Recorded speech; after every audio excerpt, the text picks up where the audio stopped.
ನಮಸ್ಕಾರ ಸ್ನೇಹಿತರೆ, ನಾನು ನಿಮ್ಮ ಯೂನುಸ್. ಅತ್ಯಂತ ದಾರುಣ ಸ್ಥಿತಿಯಲ್ಲಿ ಬದುಕು ಸಾಗಿಸುತ್ತಿರುವ ಒಂದು ಕುಗ್ರಾಮದಲ್ಲೇ ಕುಗ್ರಾಮವನ್ನು ಇಂದು ನಾನು ನಿಮಗೆ ಪರಿಚಯ ಮಾಡಿಕೊಡ್ತೀನಿ. ಅದಕ್ಕೂ ಮೊದಲು ಈ ಯೂಟ್ಯೂಬ್ ಚಾನಲನ್ನು ಕೂಡಲೇ ಸಬ್ಸ್ಕ್ರೈಬ್ ಮಾಡಿ, ಬೆಲ್ ಐಕಾನ್ ಒತ್ತಿ. ನಾವು ಅಪ್ಲೋಡ್ ಮಾಡುವ ಯಾವುದೇ ಮಾಹಿತಿಯನ್ನು ಮೊದಲು ವೀಕ್ಷಿಸಿ. ಮೀಡಿಯಾ ಮಿರರ್ ಇದೊಂದು ಮಾಹಿತಿ ಕೋಶ. ನೀವಿಲ್ಲಿ ನೋಡ್ತಾ ಇರೋದು ಒಂದು ಕುಗ್ರಾಮದ ನೋಟಗಳನ್ನು. ಇಲ್ಲಿ ಸುಮಾರು 100ಕ್ಕೂ ಹೆಚ್ಚು ಕುಟುಂಬಗಳು ವಾಸವಾಗಿವೆ. ಇಲ್ಲಿನ ಜನರು ಅತ್ಯಂತ ಬಡತನದಲ್ಲಿ ಜೀವನ ಸಾಗಿಸ್ತಾ ಇದ್ದಾರೆ. ಅದು ಕೇವಲ ಬಡತನವಲ್ಲ, ಅದೊಂದು ತೀರದ ರೋದನೆ. ಹೌದು, ಆ ಗ್ರಾಮ ಕೊಳ್ಳೇಗಾಲ ತಾಲೂಕಿನ ತಿಮ್ಮರಾಜಿಪುರ ಗ್ರಾಮ ಪಂಚಾಯಿತಿ ವ್ಯಾಪ್ತಿಯ ಕರಳಕಟ್ಟೆ.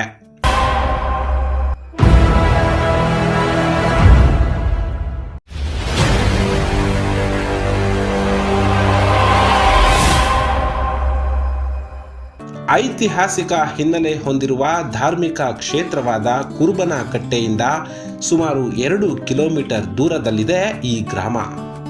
ನಿಜಕ್ಕೂ ಈ ಕರಳಕಟ್ಟೆ ಗ್ರಾಮ ಕರಾಳ ಕಥೆ ಹೊಂದಿದೆ ಅಂದ್ರೆ ತಪ್ಪಾಗಲ್ಲ. ಇಲ್ಲಿ ವಾಸ ಮಾಡ್ತಿರೋ ಜನರೆಲ್ಲ ಕೂಲಿ ನಾಲಿ ಮಾಡೋರು.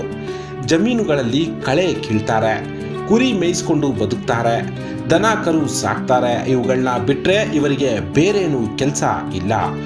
ಇಲ್ಲಿನ ಎಲ್ಲರ ಒಂದೇ ಒಂದು ಬೇಡಿಕೆ ಏನು ಗೊತ್ತಾ? ನಮಗೊಂದು ಸೂರು ಕಲ್ಪಿಸಿಕೊಡಿ ಸ್ವಾಮಿ ಎಂಬುದು.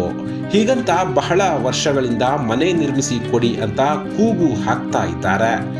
ಆದರೆ ಇವರ ಕೂಗು ಕೇಳಿಸಿಕೊಳ್ಳೋರು ಯಾರು ಎಂಬುದೇ ಪ್ರಶ್ನೆ ಆಗ್ಬಿಟ್ಟಿದೆ.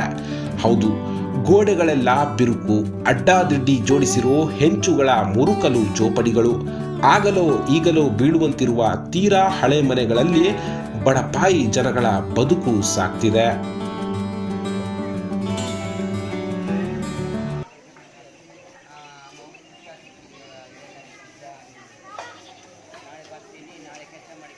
ಒಂದು ಲೋನ್ ಇಲ್ಲ, ಒಂದು ಎಷ್ಟು ಕೂಲಿ ಕೊಡ್ತಾ ಇಲ್ಲ, ಒಂದು ಮನೆ ಕೊಡ್ತಾ ಇಲ್ಲ, ಯಾವುದು ಒಂದು ಒಳ್ಳೆಯದನ್ನೇ ಬಯಸ್ತಾ ಇಲ್ಲ.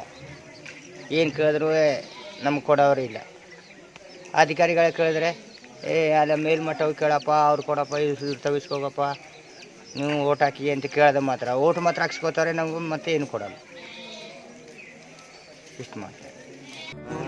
ಅದು ಎಷ್ಟೋ ವರ್ಷದಲ್ಲಿ ಮನೆ ಕಟ್ಟಿದ್ದದು, 20-30 ವರ್ಷ.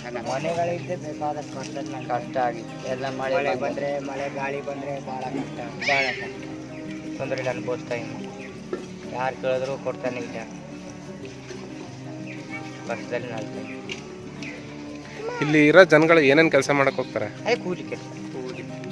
ರೈತರು ಕರೆದ್ರೆ ಈ ಜೋಳ ಕೊತ್ತನೆ ಮಾಡೋದು, ಕಟಾವು ಮಾಡೋದು, ಕಳೆ ಕೀಳೋದು, ಮತ್ತೆ ನಮ್ಮ ಹೊಲ ಗಾಡಿ ನಾವು ಬೆಳಿತೀವಿ. ಈ ಥರ ಮಾಡ್ತಾರೆ. ಎಲ್ಲ ಮನೆಗಳಲ್ಲೂ ಸಣ್ಣ ಮಕ್ಕಳು, ವಯೋವೃದ್ಧರು ಇದ್ದಾರೆ. ಯಾವುದೇ ಸೌಕರ್ಯಗಳಿಲ್ಲದೆ ಇಲ್ಲಿನ ಜನರು ತಮ್ಮ ಕುಟುಂಬಗಳ ಪಾಲನೆ ಪೋಷಣೆ ಮಾಡ್ತಾ ಇದ್ದಾರೆ. ಜೀವನ ನಿರ್ವಹಣೆಯ ಕಷ್ಟ ಇಲ್ಲಿನ ಕೆಲವರಲ್ಲಿ ಆಕ್ರೋಶವನ್ನ ಸಹ ಹುಟ್ಟುಹಾಕುತ್ತೆ. ಇಷ್ಟೇ ಎಲ್ಲ ಕ್ರಮಣ ಮಾಡ್ಕೊ ಹೋಗೋದೆ, ಎಲ್ಲ ರೆಕಾರ್ಡ್ ಮಾಡ್ಕೊ ಹೋಗೋದೆ. ನಮ್ಗೆ ಯಾರು ಏನು ಮಾಡ್ತಾ ಇಲ್ಲ.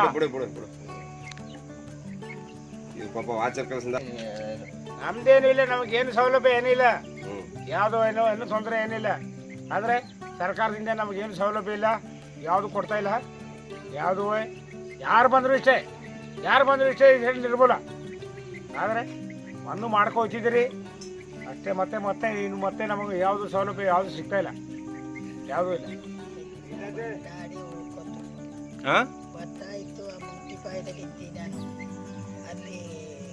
ಅವರಿಗೊಂದು ವ್ಯವಸ್ಥೆ ಮಾಡಿಕೊಡೋರು.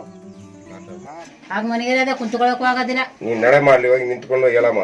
ಸಮಸ್ಯೆ ಇವ್ರದ್ದು ಇವ್ ಚೆನ್ನಾಗಿ ಮಾಡ್ತಿದ್ದಾಗೆ ಏನೋ ಒಂಥರ ಹುಷಾರ್ ತಪ್ಪಿತು. ನಾವು ಅಲ್ಲಿ ಇಲ್ಲಿ ಆಸ್ಪತ್ರೆ ಅಲ್ಲಿ ಇಲ್ಲಿ ಏನೋ ದೇವ್ರದೇ ಅಂತ ನಾವು ಮಾಡೋದ ಏನು ನಡೆದಿಲ್ಲ. ಆಮೇಲೆ ಸುಮಾರಾಗಿ ಹಿಡ್ಕೊಂಡು ಅಜ್ಜ ಆಗ್ತಿದ್ರು, ಅದು ಇಲ್ಲ. ಇವಾಗ ಕುಂತ್ಕೊಂಡು ಊಟ ಮಾಡಲ್ಲ, ಹಿಂಗೆ ಮನಿಕೊಂಡೇ ಊಟ ಮಾಡ್ತಾರೆ. ತೋರಿಸಿದ ಸಹ ಸುಮಾರಾಗಿದ್ದಾಗ ತೋರಿಸಿ ಸಾಕಾಯ್ತು. ಆಸ್ಪತ್ರೆ ಏನೋ ಕಾಯಿಲೆ ಇಲ್ಲ ಅಂದರು. ಅದೇನಾಯ್ತು ಅಂತ ಗೊತ್ತಿಲ್ಲ. ಆಮೇಲೆ ಸುಮ್ಮನೆ ಕೈ ಬಾಯಿದು ದುಡ್ಡು ಕಸಿದೋಯ್ತಲ್ಲ, ಅವ್ನು ಸುಮ್ಮನೆ ಆಗ್ಬಿಟ್ಟು.